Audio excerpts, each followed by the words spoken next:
Hello and welcome to the Everything is Black and White podcast. It's me, Andrew Musgrove, joined by Newcastle United editor Aaron Stokes for an additional episode this week.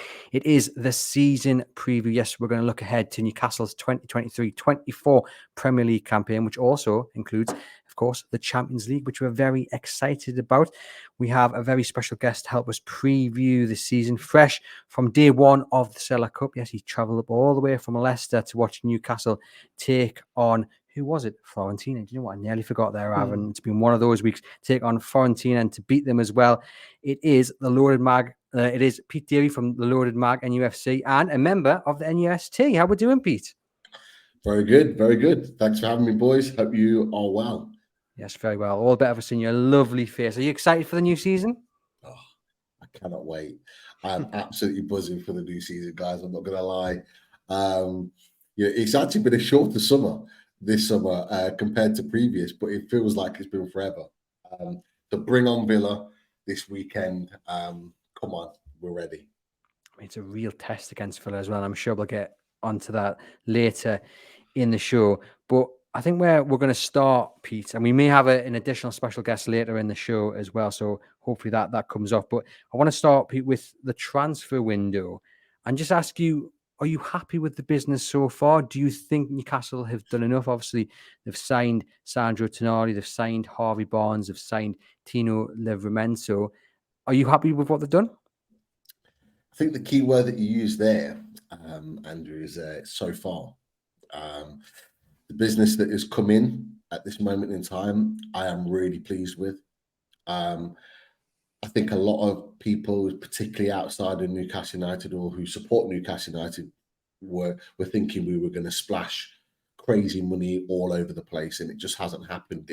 It's been a continuation, in my opinion, of good, smart business, getting the right players at the right price in the right positions to build this squad of players. So I am really pleased. As you talked about, Sandro Tonali, nobody was expecting that.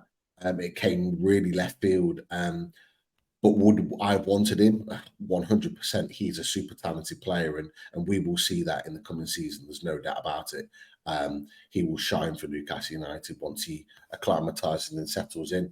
And then we've got Harvey Barnes. Harvey Barnes came with a little bit of a question mark for some sections of the fan base because we were linked to more high-profile players.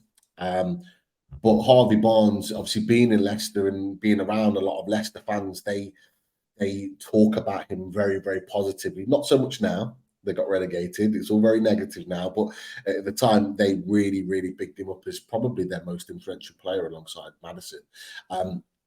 He is exactly what we needed in our left-hand side. Goals and assists, attacking threat, links to play with the strikers. He is everything we needed to really kind of go up a level in our attacking areas and take the emphasis off Isak and Wilson being the ones to score the goals because he will contribute as he showed this weekend. And then Tino Livramento, again, another one that kind of split the fan base to a point because he wasn't the left back that everybody wanted.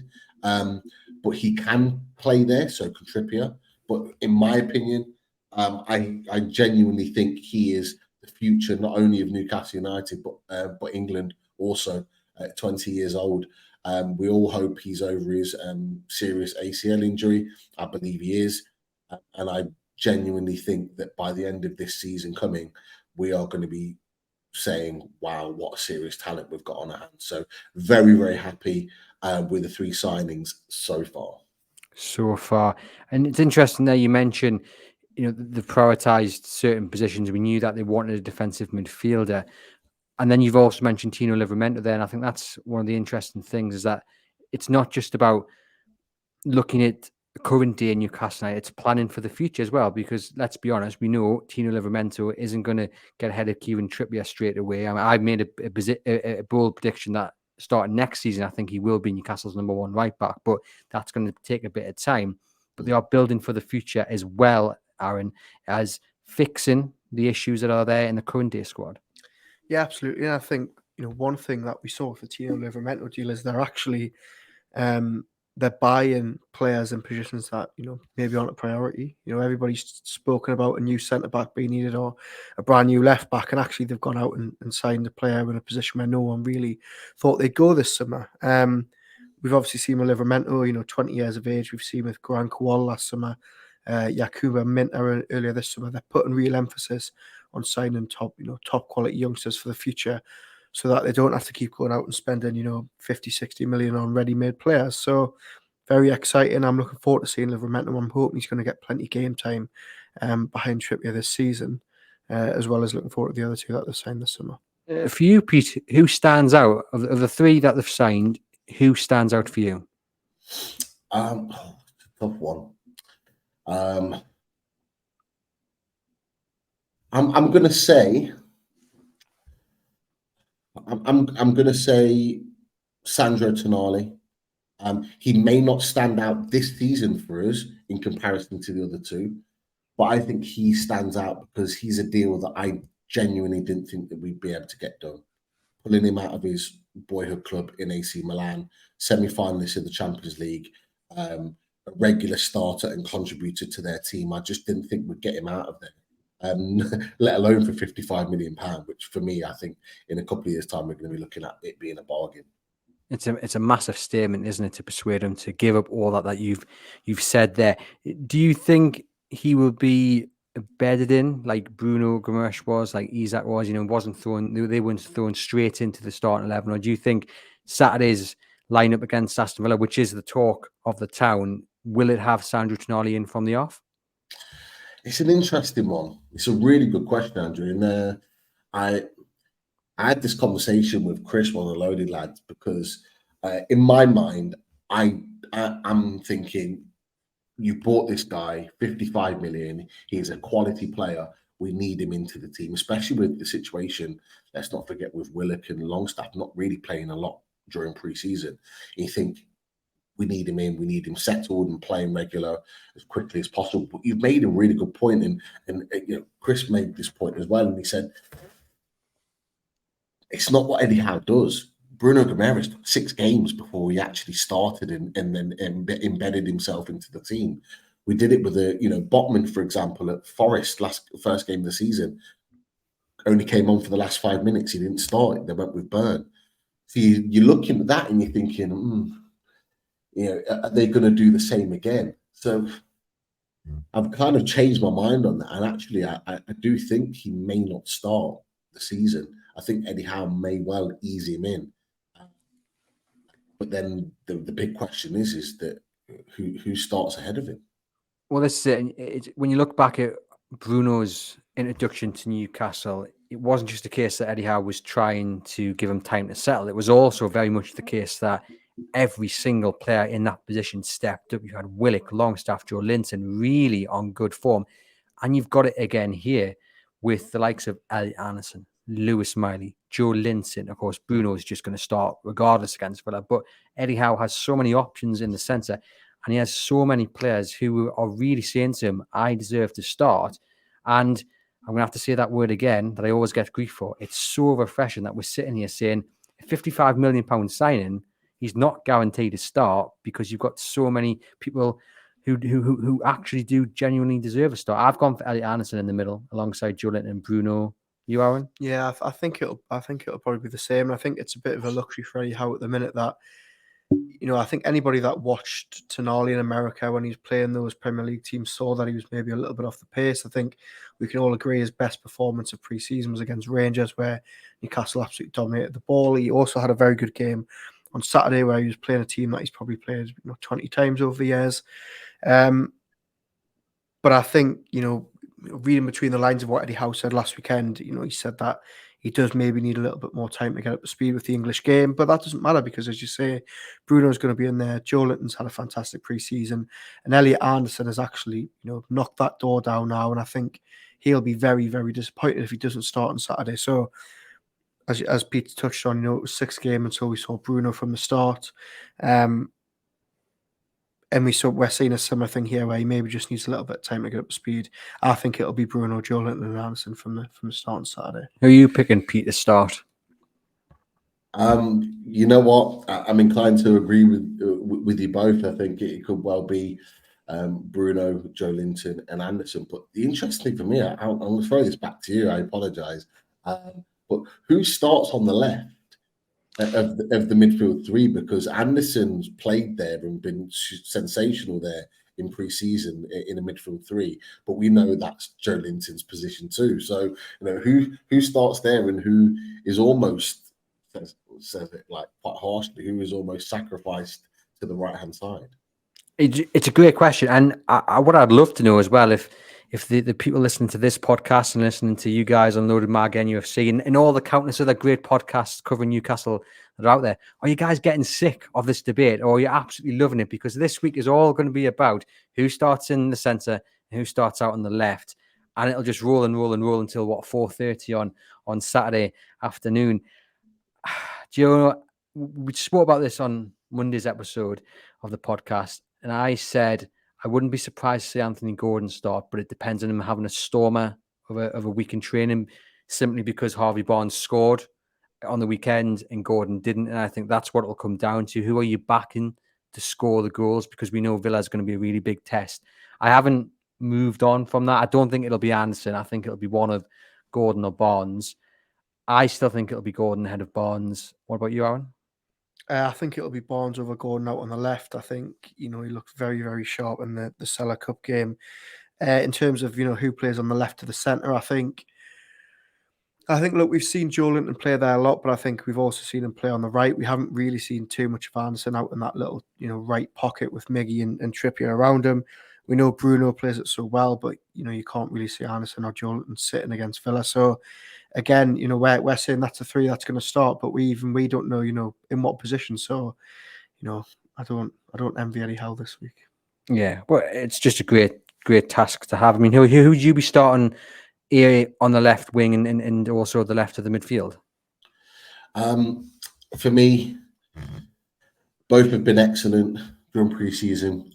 Gordon and more recently Barnes, but I'd go for Barnes.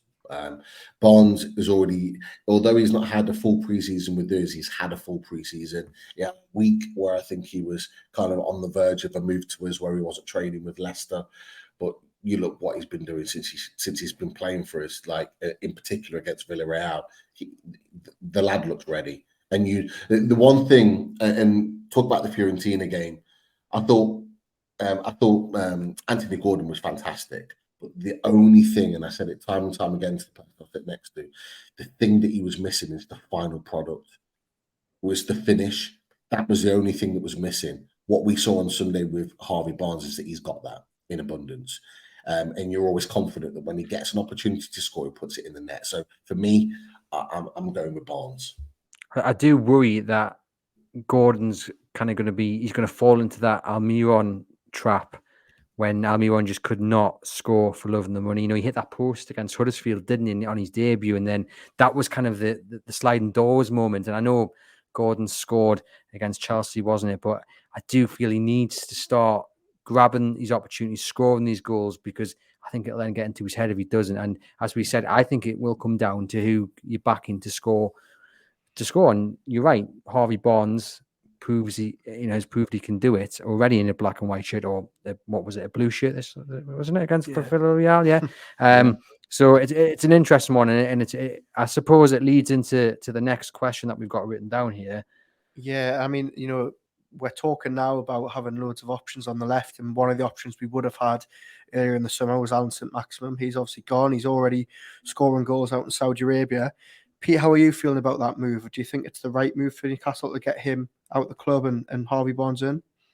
I can't tell what your answer's going to be here. You're looking very, very happy, but I don't know if it's like you're trying at it. We talk about this a lot on our channel, and I'm a big Maxi fan, a big Maxi fan, and I've kind of fought his corner for the last sort of year, 18 months, and it was really, really sad to let him to see him go. It was a sad situation, but it was one that had to happen. He had to leave in order for the club to progress, and I think by the end of it, I think he understood that, the club understood that, and that's why it ended so positively and amicably, and they spoke equally about each other in such a positive light. It had to happen, but it sounds harsh, even though I love Maxi. We have upgraded with Harvey Barnes coming in. That's the reality. And the one thing I said on our channel, and I maintain this, is that I think the reason why it was such a big talking point with St Maximin leaving is because this is the first time that we've had someone leave the club that we genuinely would have liked to have kept. The players that we've had leave the club previously over the years have been players that we've either been begging to leave, or their contracts ran out, or we wanted them sold in order to gain money to go elsewhere, and we weren't really bothered about them staying. He is a person that we wanted to stay, and it's something that we're going to have to get used to. We're going to have to get used to players that we actually like and have contributed and we respect and we want the best for, leaving the club for the benefit of the club. So it's the first, but for me, as a fan base, I think we may have to get used to this because it won't be the last. Yeah, you got to trust the process, haven't you? And I think Max's exit actually reaffirmed just how well Miguel Almiron has done on the other flank, because if you talk about Miguel Almiron before last season, you were describing him probably as inconsistent, no end product, and that's what got thrown down at Maxi as well. One has erased that from his reputation. The other, unfortunately, in my opinion, didn't, and that's why we've seen him go out the door. How are you rating Almiron this season? Obviously, he's going to start on Saturday, barring some sort of injury this week. They haven't gone out and got another right winger, another right attacker. He's had a storm of a pre-season as well, which will be brilliant for his confidence going into the new season. Do you see him carrying on the good form that we saw in the first half of last season? What I'll say is that I hope so. I'm not as confident that he will hit the heights that he did in that first half of the season this season. I think he'll still have a good season. I think he'll still score goals here and there. I'm not sure if we're going to see him hit those sorts of heights, but I hope so. And the reason why I say I hope so is because you look at what happened with St Maximin, and we've gone out and replaced him and up-leveled. I genuinely believe that we'll do the same. If Miggy doesn't have the season, if he doesn't have the same type of season again, whether it's a purple patch or consistently over the season where he's scoring goals, assists, contributing to the team, I genuinely think that whether it's January or whether it's the end of the season, 2024, I genuinely think that he might well be in the firing line to be replaced and an upgrade come in. Because, like you said, a lot of fans are already questioning, why did we not get a right winger? We needed to give him more severe competition. But it could well mean that it spells the end of his time at Newcastle if he doesn't perform this season. So I think the pressure's on him to recreate what he did. It'd be relishing, isn't it? I mean, he needed those goals in the pre-season. He's looked like the Almiron that we just saw at the start of last season. I think even if he has a really good season, I still think we'll see a right winger come in and rival him for that position. I was going to ask you later in the show, Pete, for a bold Newcastle United prediction. Not like where they're going to finish, but like something about a player, something about the club. I'll give you an example. My bold prediction. Are you ready for this, Aaron? Miguel Almiron will get 20 plus goals across all competitions this season. Ooh. Gone for it. Are you feeling all right? I've gone for it, right? Hey, bold, I'm here. I don't want, walk on eggshells. Pete, you got a bold Newcastle United prediction? I don't know if it'll be as bold as what you just said, but I will. Okay, my bold prediction is Harvey Barnes will get 20 Premier League goals this season. We're loving these double figures, yeah. So hang on, Almiron's getting 20, Barnes is getting 20. I didn't say Biggie. Should I go Longstaff will get 20? I think for me, just speaking about Longstaff, I think Sean Longstaff will play 30 plus Premier League games this season. I think he will keep a lot of these midfielders that we're talking about out of the squad this season. So that's your bold That's prediction. my bold prediction. Might not be as bold as yours, but I think Longstaff will play a lot more than people think he will. Interesting, because I mean, there was a point last season where Scott McTominay was going to play more games than Sean Longstaff in Newcastle shirt. Yeah, next question. I mean, Harvey Barnes coming in is just brilliant. You know, to score that many goals in a relegated side that he did at Leicester. Best years ahead of him. He's already hit the ground running. It's just really exciting to, I think, back someone on the left who can get goals. You always felt with Maxi, you might try one too many tricks or you might not make the right decision. Whereas I think you look at Harvey Barnes and you know he's going to put the ball where it needs to be. Almiron's not quite there, but I think you're going to get goals from both flanks. And it's just, I think maybe my concern is it's just the middle of the park. I felt towards the end of last season and in pre-season at times, there's been a lot of space. I'm not worried about scoring goals and that. I'm just a little bit worried about whether the gaps that we saw in certain games, does that continue into the new season? And if it does, you know, you're going to leave yourself open to a bit of punishment. I guess that is where Longstaff comes into play, though.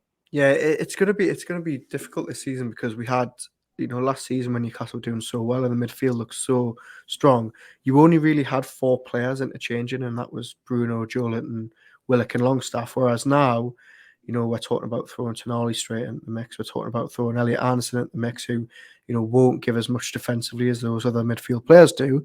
And you know, it's the old saying, if it ain't broke, don't fix it. Then, well, you know, this season we're going to see a complete different midfield. Will it work? I hope so. But as you touched on Pete earlier, it might just take Tonali a season to get up to speed with England. You know, how much game time is Elliot Anderson going to get? Can Joe Willock get back into this team? You know, how much is Sean Longstaff going to play? There's real questions now in that midfield, which is obviously brilliant for Eddie Howe. But at the same time, they did so well last season. You know, when it was just that 4 in the middle. Well, it's interesting, Pete, what you mentioned about Almiron, and obviously I agreed with you, the fact that his days could be numbered at Newcastle with fast forward to next summer. I'm just want to ask you about Joe Willock. A big fan of Joe Willock, but I think one of the things that concerns me is the lack of goals. He doesn't score enough goals for the positions he gets into, for the clear talent he's got. And I'm not talking about that crazy run he went on when he scored about 100,000 goals in 4 games. I'm just talking about a good average number of goals. I think, what did he get last season? 3, was it? Yeah. Off the top of my head. That's not enough for a player of his quality and a player in this Newcastle United squad who are improving every window. What do you see this season holding out for him? And of course, it's been disrupted already by the injury that he's picked up. It has. Joe Willock's got it all to do. I'll be honest. It's interesting. We've just been chatting away about the midfield. The midfield going into this summer was the one position where we said we need to strengthen. We've got a couple of areas we need to strengthen. Now you're probably looking at it as the strongest area of the pitch, where we've got at least 6-7 players to choose from to fill 3 positions. Like we are strong there, and for Joe Willock, who's not kicked a ball in pre-season, I think has now been confirmed that he's not going to be available for the Aston Villa game as well. He has it all to do, and when he comes back, as you said quite rightly, and when he comes back, he can't just be putting in the performances he did last season. He needs to be adding goals to his game. He needs to be putting his name on the score sheet in some way, shape, or form, either putting it in the net or creating, because we now have players that are likely to do that. We know Joe Linton, he scored 7-8 goals last season. You've got Bruno that will always contribute. On top of that, you have, and you've got someone in Sandro Tonali that, with his delivery and his passing range, will create chances for the strikers. There's no doubt about it. So where does Joe Willock fit into that? He needs to create a position or a moment for himself to be that guy. And that's why, in my opinion, he has it all to do.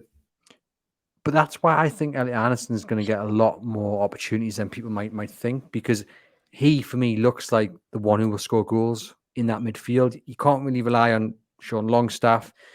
Bruno does chip in, but it's not his forte. Joe Linton, okay, has found his goal scoring boots, but I think Anderson's the one you back coming from that midfield three to get goals. And that's why I think he'll start on Saturday. And I think that's why we'll see him, I think, hold on to his place. And the likes of Tonali, it sounds utterly bizarre to say, given, you know, the reputation of the man and the other players, they'll have a fight to get Anderson out of that starting 11, in my opinion. Yeah, he needs to have a good start this season, though. You know, I will agree. He's been fantastic pre-season. He's got himself into fantastic positions. He looks stronger, more confident, fitter. But all of a sudden, if, you know, he suddenly drops off again when the season starts, then, you know, he's going to quickly lose his place in that midfield. But look, as I say, I think, you know, the signs are promising. And yeah, we just got to hope that he can do it on the big stage now. He looks comfortable and he looks at home. I think you look at someone like Alex Murphy, who's performed well. You can kind of see he's got a little bit of way to go yet before you say, right, you're able to start Premier League games. Lewis Miley, he's been brilliant, but again, he's going to need a bit more development. Whereas Elliot Anderson just looks at home. You know, he obviously been working really hard. He's been in the gym. He looks like he has his buffed out. He just looks ready. He really does, and it's a really exciting time to have someone so young and you know, who's got a big future ahead of him. What is left to be done in the transfer market, Pete? Where next? Where do Newcastle need to strengthen? Very clear for me. We need a starting right centre back. That's the area that I really do feel we need to strengthen in. No disrespect to Jamal Lascelles. Eddie Howe talked him up quite nicely in the States during the tour, and quite rightly so for what he's done for the club. But I am not. That's an area where I'm not fully confident in. I have to be honest, and for a couple of reasons. One, for where we're going and where we're competing, I just don't think Jamal Lascelles is at a level, in my opinion, to be fighting on that front. If we're going to need to call upon him, it could be a weak area that is exposed. But equally, Fabian Schär, as we already know, he's going into the season where we're a few days away and there's a question mark of whether he's going to be fit. And I worry about that. He was very lucky last season. The amount of times, and we joked about it on the channel, Daz in particular, we'd always joke about the fact that he's always down injured during a game, and you're always worried about whether he's going to come off or not. And it was very clear, Eddie Howe and Schär talked about it, that there were games last season where he was kind of limping through and playing sort of 70-80% fit. We can't have that when we're fighting on four fronts. So I do think we need a first choice starting right back to come in. He may not start initially when signed, but like Botman and many others that we've talked about, they'll work their way into the team and become a starter because they're ready to do that. I do think that needs to be done. And then there's the big question mark of, do we need a left back? Do we need a starting left back now? Is that a young left back, or is it someone that's more established? Is it a lone left back that with a view to buy? I don't know, but if you're asking me, those two positions scream out to me of positions that need to be strengthened going into the season. It's interesting, Pete, that you say you want it to be a starting centre back, and you know, a lot of people agree with you that they need, you know, more reinforcements in that position. But if it's Fabian Schär and Sven Botman starting on the first day of the season, you know, does that fill you with confidence, or do you think, you know, you would like to see it be somebody else in Botman, maybe not a Villa, but you know, after August is done, would you like Schär to become the backup? Great question. I would not have an issue with Schär and Botman starting, but if you'd have asked me this time last year, I wouldn't have had an issue with Burn and Schär starting. But Botman's come in. Botman is significantly better in that position. And for me, I'm thinking forward here in the future in the development of the team and the squad. In that Fabian Schär has been outstanding. He was one of our best performers last season, but he's coming up to, or if he's not already, 32. So we need to forward plan. We need to look ahead. So for me, bringing in a centre back now that can start in kind of behind Schär, but then when given the chance, prove that he's the first choice centre-back and then take on that position, and there'd be a natural transition like there was with Botman and Byrne last season. That's what I would like, because that it shows forward planning, it shows a nice transition of players, but also it shows competitiveness. It shows that these players are fighting for their position and they have to perform in order to keep their place. Byrne did exactly that with Target last season. He wasn't starting at left back, but made that position his own, and rightly so, and outperformed Target massively. And we need to keep that going. I don't want us as a team or as a squad to sit on our laurels. I want us to be constantly look to develop and kind of, you know, evolve and become better over the season. And bringing in these players, right centre back in particular, will do that, in my opinion. Newcastle have been linked, and we know they really like Anderson from Crystal Palace, but a £40 million price tag is on his head. 27. When you're talking about a player coming in to play at centre back, is 27 the kind of age where it's still young enough to be that person who can take the team forward? Or are you looking for someone a bit maybe like, I don't know, Mark Gay from Palace, who's 23 and he's got more years ahead of him? I'm just wondering, what age bracket are you looking at, do you think? No, it's an interesting one, because I haven't got an issue with us signing a 27-year-old, because I think, like what Shaw's done with us, if you sign someone at 27 and you get 5 years of really good quality level football out of them, you think of where we could potentially be in 5 years. Like, that would be a great stint for someone to come in at that age. So I've not got an issue with that. But I do think with value, with a younger player, value that you buy them with, and certainly value that you could potentially create if you were then to sell them on, is within the club's thinking. So I do think, like Mark Gay, I think would, if you ask me who I would want out of Joachim Andersen and Mark Gay all day. For me, I think he would be, not only is he the better centre-back, in my opinion, I think he could then take us on. He could potentially start for England and take us on into a new level. But Joachim Andersen right now wouldn't be a bad signing. I just have a question mark of the fee that they would want. So you just mentioned, Andrew, 40 million. For me, I don't think 40 million is value for money. I wouldn't pay that personally.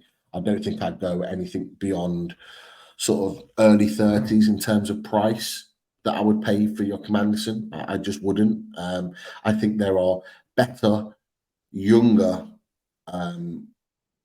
centre-backs out there with greater potential than Joachim Andersen that we could get for £40 million. Just my opinion. And just touched on some of the youth players that are coming through, Pete. I mean, you know, we've just waxed lyrical about Elliot Anderson, who's, you know, taken away the need to go and sign another midfielder behind Tonali. We've spoken a little bit about Alex Murphy, who had a very good pre-season. We haven't even touched on, I mean, we're over half an hour in, we haven't even spoke about Lewis Miley, who, you know, was one of the standout characters in pre-season. In terms of the youngsters that you've seen over the summer, who is the one that's sort of catching your eye the most? Who are you looking forward to seeing, you know, get his chance in the first team this season? The three that you've mentioned are the three that I'm really, really intrigued about. Lewis Miley, Eddie Anderson, and Alex Murphy. Alex Murphy really, really surprised me in a nice way against Fiorentina, because he looked absolutely seamless alongside Botman. He never seemed troubled, confident on the ball, left-footed, but equally was able to be confident enough to play on his right. It actually opened up the dimensions in his ability to switch the ball, because he had his left foot on the right-hand side. And he made an absolute, like, colossal clearance in the second half.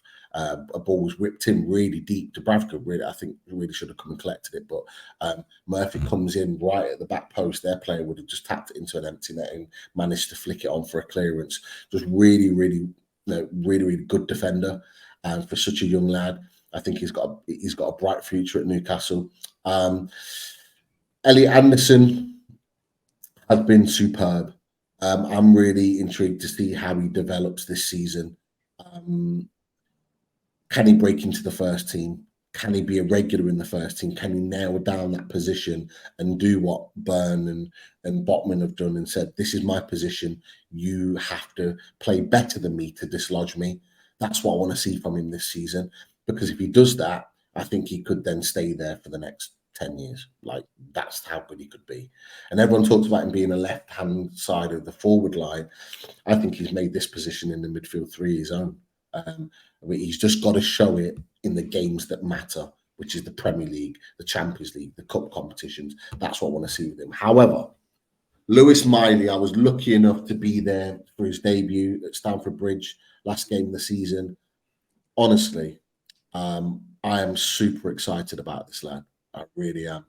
He came on at Stamford Bridge and he gave Enzo Fernandez the runaround. In the short period of time he was on the pitch. So unlucky not to score, hit the bar, and just oozed confidence, receiving the ball in tight spaces, not afraid to want the ball, calling, demanding it at times, whether it's short passes. Some players, when they come on and they're making their debut, they're just playing little short passes just to like get a feel for things. He's playing the ball long, he's playing it short, he's coming deep, coming deep to receive the ball, going long with arriving in the area. He really has the lot, and he developed that in the pre-season, because not only did he continue all of those things that I've talked about with his ability on the ball, he then took on the responsibility of being on number 6. And he started in games in pre-season as the number 6, and he took that responsibility in and breaking up play, distributing play left and right, and really kind of made that position his own during pre-season. And I'm just so impressed. He's just turned 17 years old. You know, we're talking about Elliot Anderson right now at 20 and what he's doing.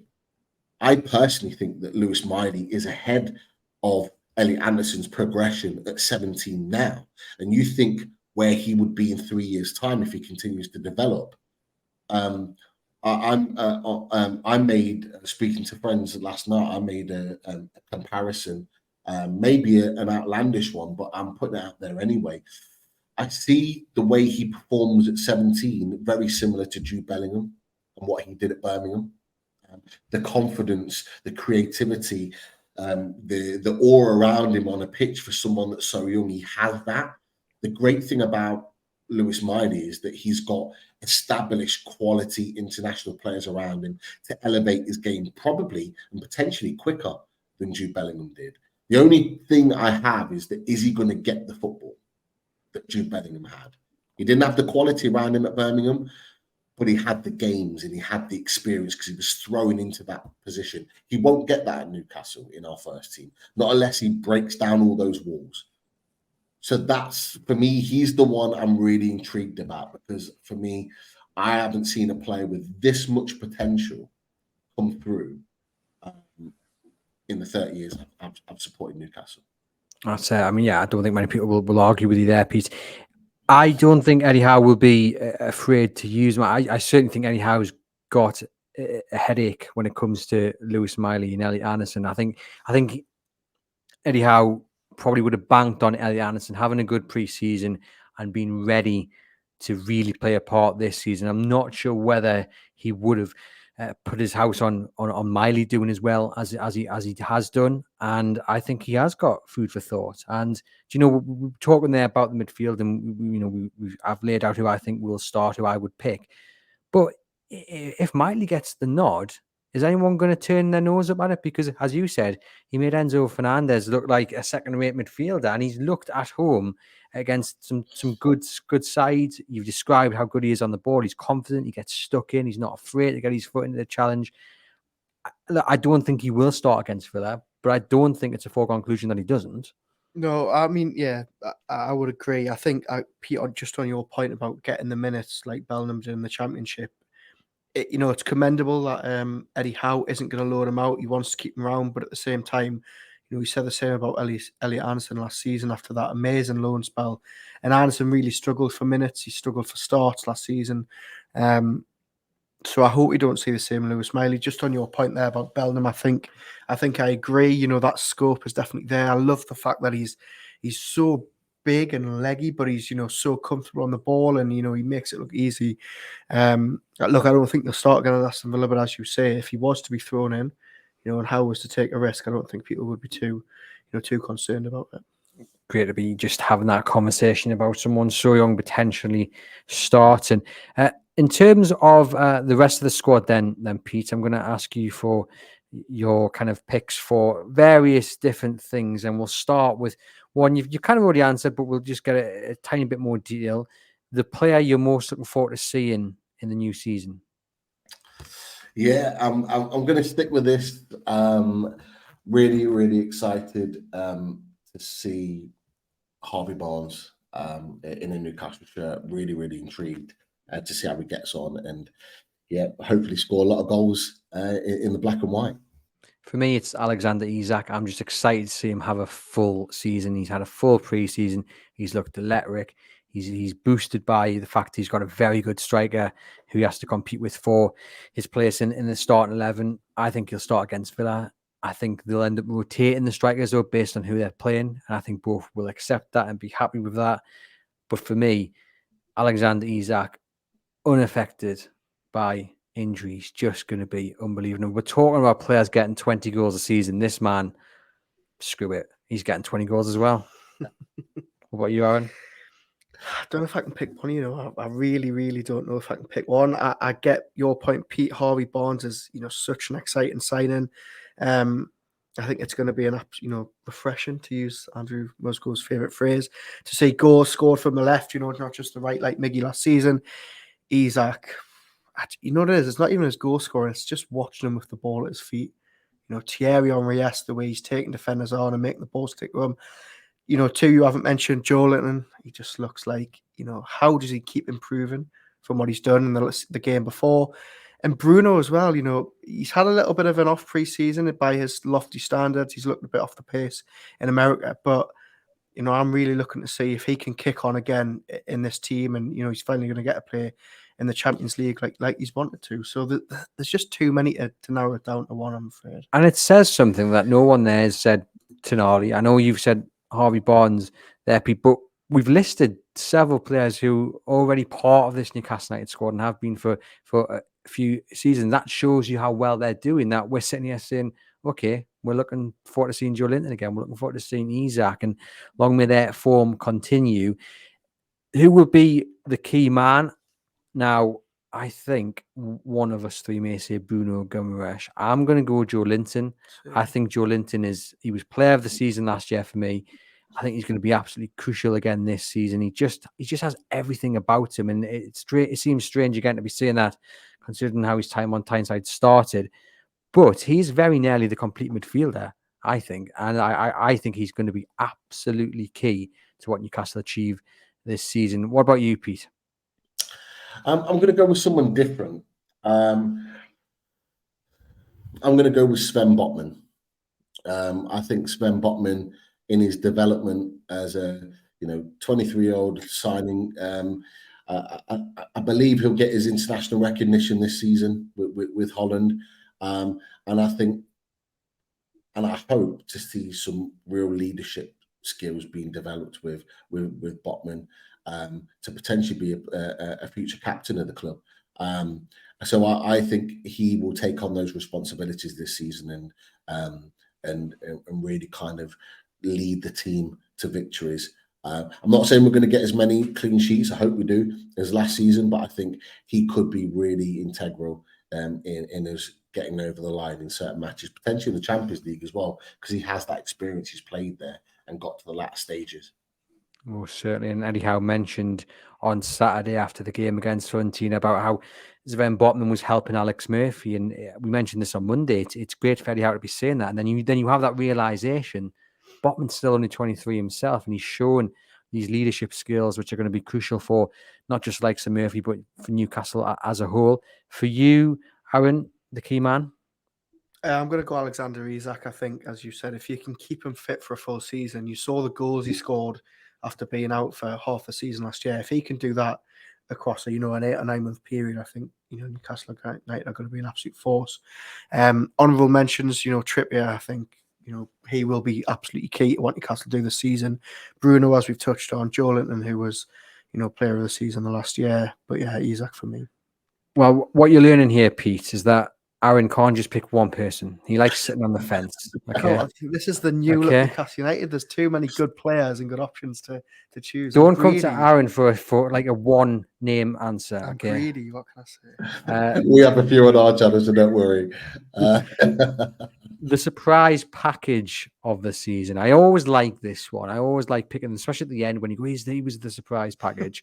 Do you know what? Who surprise package? I'm tempted to say like Matt Target. I think Eddie Howe has given him a lot of time in pre-season, and I can't work out whether it's because it's like this is your final chance and you really have to step up now, or whether he's actually thinking he's going to start him ahead of Dan Burn. I'm not sure. I mean, let me think about it. I'm going to throw you, Pete. Come on, who's your surprise package going to be? Okay. It's a difficult one, It is. I think our surprise package. I've just thought someone else is taking me. Okay, I'm going to stick with what we're going to go to. Our surprise package, I think, will be Callum Wilson. Oof. Hello. And the reason why I say that is because, as you boys have quite rightly said, Alexander Isak seems to be the guy, and should be. He should be our number one striker this season. But I still think Callum Wilson is going to score 15 goals this season. Scoring so many goals this season. I think he'll still get, without starting many matches, he'll still get 15 plus goals this season, which is why I think he could be the surprise package. I'm just doing a bit of maths here. So that's 20, 20, 20. That's 60. plus another 50. That's 75 goals out from 4 players. Screw it. Newcastle are going to win the Premier League title. They're going to score that many goals. So, on the surprise package, do you know what? Because Dan Burn was clearly the surprise package of last season. I'm just wondering, have we run out of surprises? Like, do we know just how good these players are? We know that they're good. We know that how well they perform. And there aren't going to be any more surprises. Well, there's one that I had in my mind, and Livramento could be the surprise package potentially as well, because everyone's expecting, and quite rightly so, because he's our captain and he was outstanding last season, Trippier to be the starter at right back. But who's to say that Livramento doesn't come in and absolutely blow people away, and you can't drop him? Who's to say that that's not the case? Like, he could be the surprise package. He was initially the guy I was going to go to, but I'll stick with Wilson. But there is surprise packages there with the young lads. Surprise packages. Alex Murphy, for example. If we have Shaw out for a period of time, Lascelles injured or leaves the club, could he come in and be that centre back? There's always going to be surprise packages somewhere. No matter how good we are, because I just think that we're using our team, our squad, really, really well. And the one thing with Eddie Howe that we didn't do under Mike Ashley is that Eddie Howe's not afraid to throw in a young player. He's not afraid to throw in a young lad and just say, you know what, go for it. I believe in you. Go and do the business. Because every big club does that. You look at Marcus Rashford, for example, at Manchester United. He got thrown in the deep end through mass injuries. And now look at him. He's their main man so many years later. It could well happen for Newcastle too. Do you think, Aaron, if Tino Livramento was given a chance, let's say Kieran Trippier picks up an injury and he's out for 4 games, Livramento comes in, does absolute wonders, will Eddie Howe stick with Livramento, or will he go back to his trusted lieutenant and kind of say, well, I need his experience, I need his leadership? Or because we have seen Eddie Howe make the tough calls, he's not afraid to make those tough calls, but also we know how he does like that leadership group, and he likes his trusted players around him. Yeah, there's making the tough calls, and then there's dropping Kieran Trippier, which just seems like. But would it be dropping if Livramento was on form? Is it dropping Kieran Trippier? Yeah, it is. It's dropping your captain out of the team. I mean, have we actually seen any Newcastle United without either Trippier ourselves playing at the same time. I'm not sure if we have. Look, it's a hard one because you've got, you know, Kieran Trippier, who is the main man. He's the leader. He's the captain whenever he plays. And now as we're, you know, right, you're talking about, you've got this young gun who did fantastic things at Southampton and could quite easily walk into most Premier League teams. So it's going to be very interesting to see what he does. And you know, Trippier's now got to up his game even more now that he's got some proper competition behind him. Yeah, Jacob Murphy could be another surprise package. He was brilliant last season, but can he step it up again? He impressed over the weekend. A lot of people not writing him off for a start against Aston Villa. We're going to need a team of about 17, in all fairness. Pete, who do you want to see more from? I'm going to say Joe Willock straight off the bat. I've already explained why you need to see more goals from Joe Willock. What about you, Pete? Who are you picking for that one?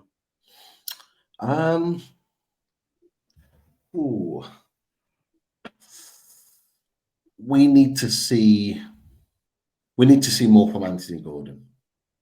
We need to see more goals from him. I genuinely believe that if he can put his chances that are created for him in the net, I can see Gordon getting anywhere between 7 and 10 goals this season.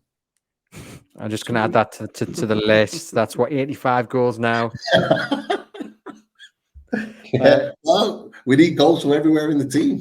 We do. Aaron, who you seen more from? Yeah, Gordon for me would definitely be up there. I think, you know, he would have been my pick for surprise package. I think he'll have a really good season if he carry on going. I would actually like to see more of Alex Murphy. I hope he gets a shot this season. I wouldn't be too bothered if they didn't go out and buy another centre back as long as he was given time. Yeah, I'll go Gordon. Anthony Gordon. There we go.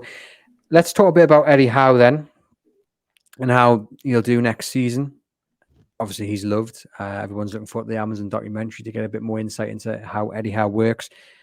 It is a big season for him, though. I mean, Champions League football, it's not something he's had prior to managing Newcastle United. And you have as well, I don't like to use the word too often, but there is a bit of expectation now, you know, from the owners as well as the fans. I don't think, you know, he'll be under pressure at all, even if Newcastle go on a bad run. But it is something new for him, Pete. How do you think he's going to handle it? I think he's going to handle the expectation exactly how he's handled the previous 2 seasons at Newcastle United. I don't see any difference from him. There was pressure when he came in and we were sitting rock bottom of the Premier League. There was pressure on him to perform last season, to improve on what we'd already done.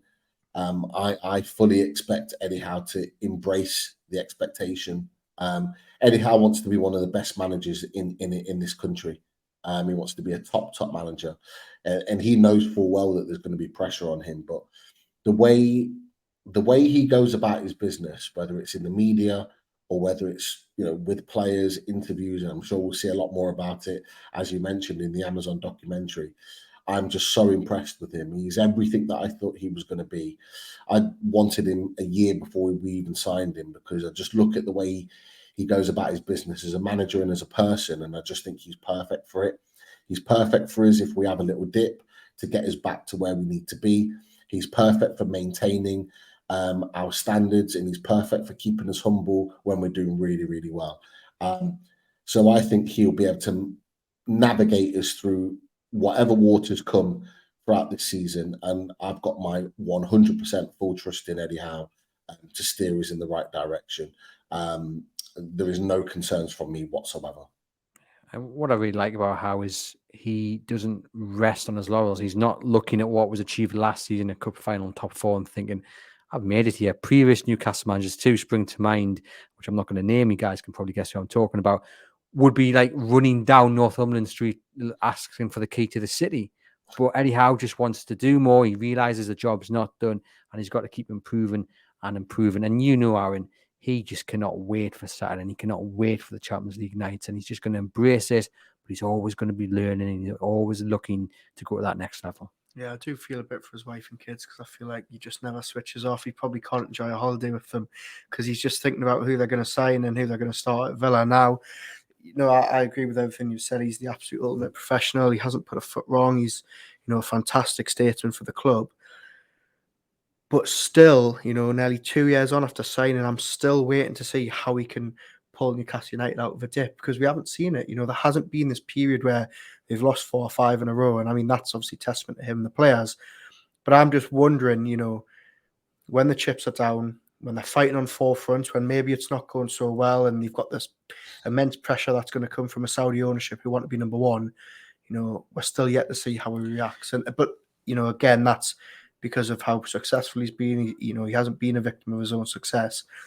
But that's the one thing I'm just a little bit wary of, is that we haven't seen this Newcastle United team go through a single blip under him, really. I'm intrigued to see how the kind of the unification between the fan base, like in support of Eddie Howe, holds out this season. I've got no doubt it will do, because, as you mentioned, Darren, I suppose the only real dip we saw was in the weeks leading up to the cup final. And I mean, we're talking about that. I mean, how much of a dip was it really? Yeah. Yes, the form was off. They weren't playing their best football, but it's not like they were getting beat and sliding down the table. And I think just on that, if that happens and all of a sudden, we start to see a Newcastle United that are struggling to manage all competitions, I'm struggling to think of a manager with more credit in the bank with supporters than Eddie Howe. Yeah. He will be given time if things start going as well. well. 100%. Absolutely, you will. And before people start writing in and saying, "Are you saying fans are going to turn?" I'm not at all. I'm saying the fans will back them 100%, because there's that relationship there between them that a lot of managers don't have.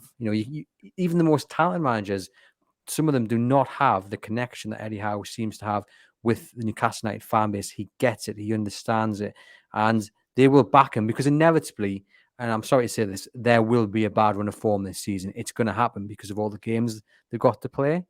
But when that does happen, I think the fans will back him. I think the owners will as well. We're talking about, obviously, they want to be number one. We saw Al-Romani's interview. That's the expectation. But despite all that and all the money that's been spent, I don't know about you, I just feel it's going to be ran differently to how many people expect it to be. I don't think the first really bad run of form, you'll find Eddie Howe under pressure. I think he's got the backing of that ownership, and I just think it's going to be handled differently. I agree 100%. This ownership are fully behind Eddie Howe. They believe in him. They want him to be the long-term manager at Newcastle United. So you're right. We haven't had that sustained period of defeats or negativity, and I'm sure when it happens, there'll be people in the national media that are not attached to Newcastle or kind of right on Newcastle that will jump on that, because they want to try and allow cracks to appear. But we as a fan base can't get dragged into that. And I don't believe Eddie Howe will get dragged into that either. He will put a shield over those players. He will rally them round and will build again. Every team has a downside or a down period at some point. Newcastle may not have had that yet. It may come at some point this season. But it's all part of our growth. We will come out of it and we will be better for it. And it's almost like, we need it in order to kind of evolve and grow and develop as a club, as a squad, as a team of players. So Eddie Howe, for me, will navigate us through this, no problem whatsoever. He has the lot as a manager. He has the lot. And I'm fully confident in any position that we're in that he can get us out of it. Well, we're talking about Newcastle fighting on 4 fronts and how difficult it's going to be. Now, this is going to be a question that is asked among fans in the pub and on social media until the competitions start. In terms of the Champions League and Cup competitions, are you of the belief that Newcastle need to be doing everything they can to reach the top 5 next season so that they qualify for the Champions League again? Or are you one of those fans that thinks, if we have a season where we finish 6th or 7th or 8th, it doesn't matter as long as we have a decent go at the Champions League and one of those cup competitions? Or are you like our colleague John Gibson, who says Shy Ben's getting out and you need to be going, for all 4? Yeah, me and John are on the same page. I'm of the mindset that, first and foremost, I'm of the mindset that we don't just need to be competitive in the Premier League. I think we will be competitive in the Premier League this season. I think we're going to go toe-to-toe with some of these big clubs again. and I think we're going to go for it. And I think, in my opinion, Newcastle will be going not just for top 5, although 5th could potentially get Champions League. They'll be going for top 4 again. I genuinely believe that. I also think they're going to really attack the Champions League too. They're going to go all out for both. They're going to want to get to the knockout stages. They're going to want to make a statement that this club is one of those clubs that is fighting in the knockout phases of the elite cup competition in European football. They're going to want to make that statement this season. With the cup games, what you're going to find differently in comparison to last season is there may well be a shuffle. And Newcastle fans may need to, particularly in the early rounds of the Carabao Cup, although we start late. I think we come in on the 3rd round because we're in the Champions League. But for example, the FA Cup,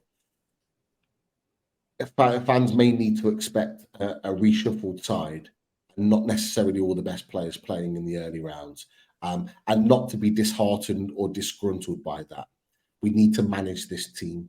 There are times where this squad of players will need a rest. All the top teams do it. Then if you get to the latter stages, then the big guns come out because there's a trophy to fight for. I think that navigation can mean that we're competitive on all 4 fronts, and it would allow us to really kind of let teams know that we're not going anywhere. Because let's face it, guys, if we're going to be at the top and where we want to be in the future, fighting for titles and trophies, we have to be able to navigate ourselves over 4 competitions, not just this season, but in the seasons to come. So this is going to be, in my opinion, our biggest learning curve this season. Can we navigate the 4 competitions? And how I've just kind of explained it is how I think it will go with Eddie Howe in his squad of players this year. Yeah, I think Eddie Howe's approach to it is that he knows winning games builds momentum, and that will carry you through into the league. And he's going to want to try and win every single game because it breeds confidence, doesn't it? And I think he'll attack every competition as best he can. Let's get on to some predictions then. Let's look at the Premier League as a whole, Pete. Let's start down at the bottom. Give me your 3 teams who are going to get relegated.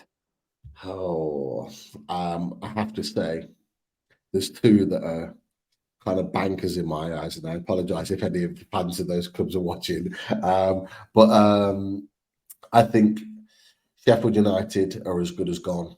I've got a really good friend who's a Sheffield United fan that is already planning for Championship football next season. That's how bad his situation is as a Blades fan. And I actually think they'll possibly finish bottom, because they've lost all their big players and they're not even looking like they're going to replace them. And then Luton, I think, will go down. I think they'll enjoy the experience, but it might just be a little bit too much. This is where it gets kind of interesting for me. In our prediction show, I didn't use this team, but I'm actually going to say them because of what's happened in recent days. In that, I think Wolves could have a really difficult season this season, and potentially be the 3rd of those 3. So I'm going to go Sheffield United in this order: Sheffield United bottom, Luton, and then Wolves.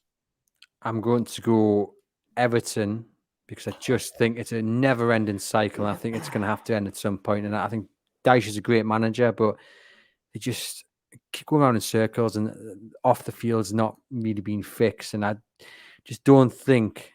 I still think they're kind of picking up the pieces from just years of poor management off the pitch. So I think their time will come to an end next season. I'm going to go Wolves because of the gaffer's gone. For me, Julian Lopetegui should have won Manager of the Season last season. What he did in that time he came in, I think they were bottom when he came in, and he ended up dragging up 12th or 11th. Absolutely superb. For me, he should have won Gaffer of the Year. So to see him go, I think, is obviously a massive blow this close to this kickoff of the season as well. And they've sold some of their best players, and they've not really brought any players in, any replacements in. So yeah, Wolves and Sheffield United. I mean, what on earth are they doing? Their 2 best players down the road, unbelievable. And do you know what as well? Just on Sander Berge going to Burnley, that's a fantastic signing. It shows you how well the likes of Elliot Anderson and Lewis Miley have done in this Newcastle United pre-season, that we're not sitting here saying Newcastle should be all over that. because he's a top quality player. And for what, 15 million? Newcastle needed a centre midfielder. He would have done a fantastic job, but Newcastle United have the options. And as Aaron said, Anderson and Miley have kind of closed the door, I think, on the need for another midfielder. But yeah, they're my picks, Aaron. Yeah, similar picks. I think Sheffield United will really, really struggle. Luton, I think, will give it a good shot, but I think they'll ultimately just not have enough quality. I think actually out of the 3 promoted teams, Burnley will do really well. I can see them being miles clear of it. Then for 18th, I think it's anyone's guess. I think, as you say, Wolves, looks like they're going to appoint Gary O'Neill after Lopetegui goes. I think Everton, like you say, they can't keep clinging on and finishing 16th or 17th each season. But I'm not too sure how Bournemouth will do either. So, yeah, there's a couple that I think. Do you know what? I just written down the paper there. He's picking 7 teams, and he's picked 7 teams, Pete. Unbelievable. I think Luton, because of the home experience, I think they'll have enough. I think the kind of the momentum and the story will see them get over the line, and then next season they'll get relegated. But this season, I think they'll have enough about them just because it's kind of that Hollywood script, isn't it? What about then the top 6? Let's go from let's go from 6 upwards for you, Peter. Who's finishing 6th, and then on you go. Chelsea 6th, Man United 5th, Newcastle 4th, Arsenal 3rd, Liverpool 2nd, and Man City champions. Interesting. I don't disagree with you, Man City top. What's really interesting is like the national pundits have all kind of written Newcastle off. They're not going to finish in the top 4 and what have you. But when you look around at the teams who are going to apparently bounce back, we said on Monday's show, I mean, Chelsea just still looks like a chaotic club. I can't see them, getting anywhere near the top 4. It's certainly not going to be a straight walk, like some are predicting. Tottenham, I mean, look, I wish the manager very well because I like to see kind of the underdog, but they're not going to get top 4 surely. Arsenal, I think, will finish 2nd. I think Newcastle genuinely have an opportunity to finish 3rd. I'm not worried about Manchester United. I think Newcastle and Man United are kind of on that same level. I think Newcastle have probably bought better than them this summer. Liverpool, it's an interesting one. Do you know what? Bold predictions. Klopp will not be Liverpool manager next season. I think he's going to. I think the rot's set, and I don't think he'll actually stay out the season.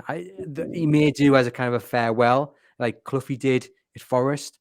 I'm not saying Liverpool are getting relegated, of course, but I can see this ending badly for him.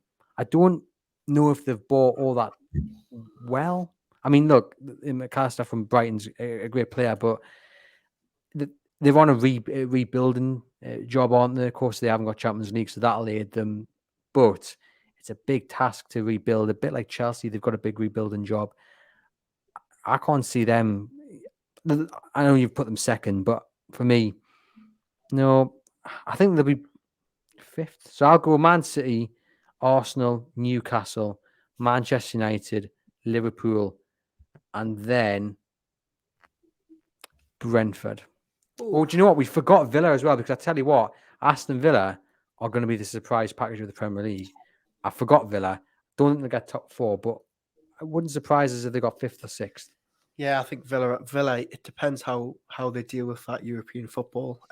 He's a master at it, though, isn't he? Like that's what he does. I'm still thinking about mine here. Aaron's going to give the top 6, but he's going to give with 12 names. No, so just bear with him. I'm gonna stick to 6, and I'm gonna say I think Liverpool will really struggle. I think Tottenham will do better than people think. I think Brighton. I'll go with Brighton 6th, Tottenham 5th, Man United 4th, Newcastle I think will finish 3rd, Arsenal 2nd, City 1st. Brighton's the interesting one. Obviously, they keep selling the players and then they bring more in. I mean, De Zerbi is a man who could quite easily find himself in a with all due respect, a bigger job come January continues. Well, yeah, there you go. Yeah, it's going to be interesting how Brighton do so. But we're all agreeing City win the Premier League, and we'll agree Newcastle qualify for the Champions League. Just before we sign off, transfer window wise, Pete, of all the teams in the Premier League, all the new players who arrived, the teams, is there a player that you really wish Newcastle had signed, a realistic name that you wish Newcastle had signed that you've seen move? Yeah, there's one player that I'm gutted that he's come to the Premier League to somebody else, and it's Moussa Diaby, Aston Villa.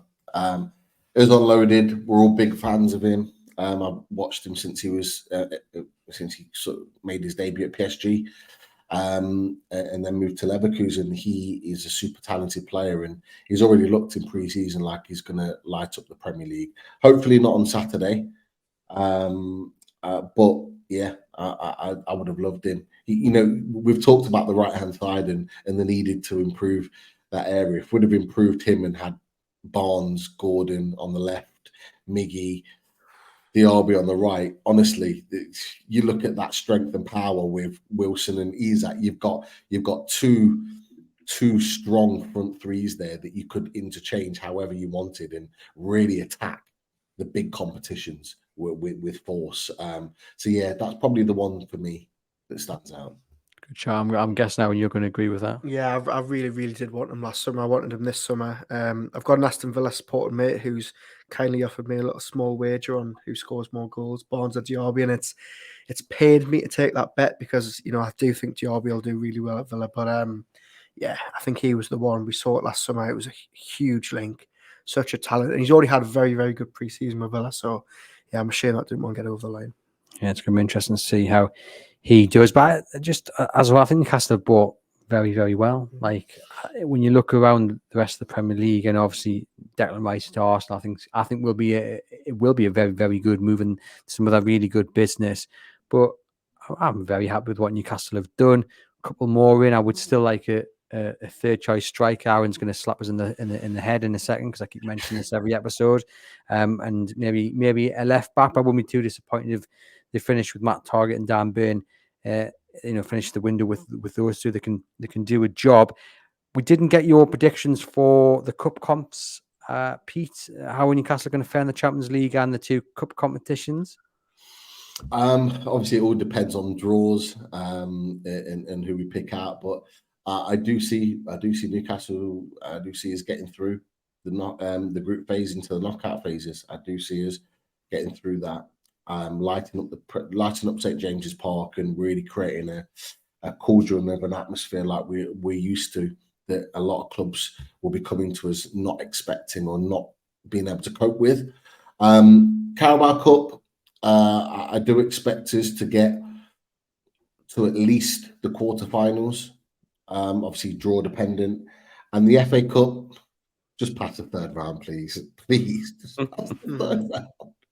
I can't take it anymore going out third round cup competition. So look, just anywhere close to let's get a trip to Wembley semi-final. Come on, let's get us the trip to Wembley at least. I think Newcastle will get to a final.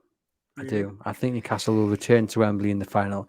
If the FA are listening, if you could move the semi-finals from Wembley, that would be great, because a semi-final at Wembley is the top of my list of annoyances when it comes to football. I mean, what is the point in that?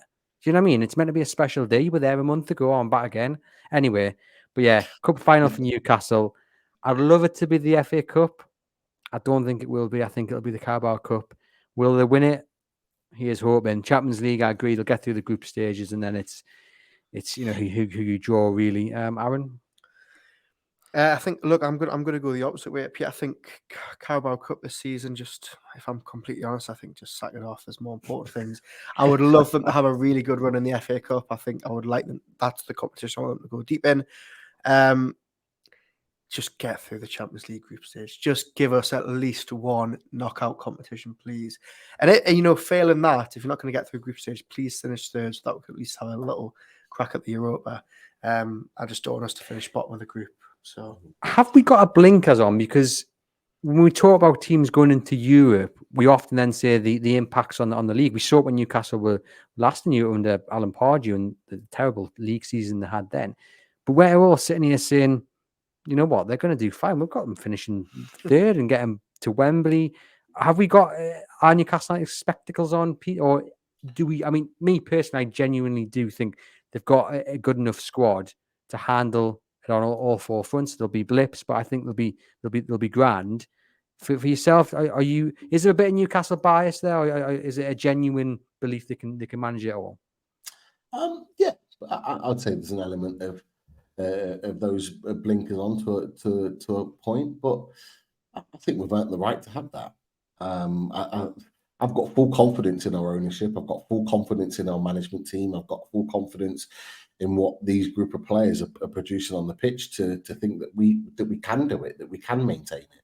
As I said, we might have to navigate that slightly with the cups to be able to rest players and give players a rest so they're fighting at 100% for the league and Champions League. But why not? We've had so many years of not being confident in ourselves that why not be confident now? Well, we've proven that we can fight amongst these big boys. So yeah, maybe some blinkers on, but why not? Yeah, exactly. Why not, indeed. Just before then, I get you, Peter, to sign off your kind of season prediction in a sentence or so. Let our listeners and viewers know where they can find you in the Loaded Mag, guys. Of course. Thank you very much. You can find us on all socials, but in particular Twitter, where we promote and push our shows at Loaded Mag NUFC. All the boys, you can find us on YouTube at Loaded Mag NUFC. We are so close to getting 6K subscribers just in the couple of years that we've been doing a little bit of content. So for anyone that hasn't listened to our content, please feel free to come and subscribe and join the fantastic Loaded community as we grow the channel. So yeah, you can find us talking about all things Newcastle United. Aaron's not the only one that gives a list of 4, 5, 6, or 7s in conversations. There's a few of ours, and our resident Stato tends to do it a lot. So yeah, you're not the only one, Aaron, so don't worry. Good. You know, that sits on the fence.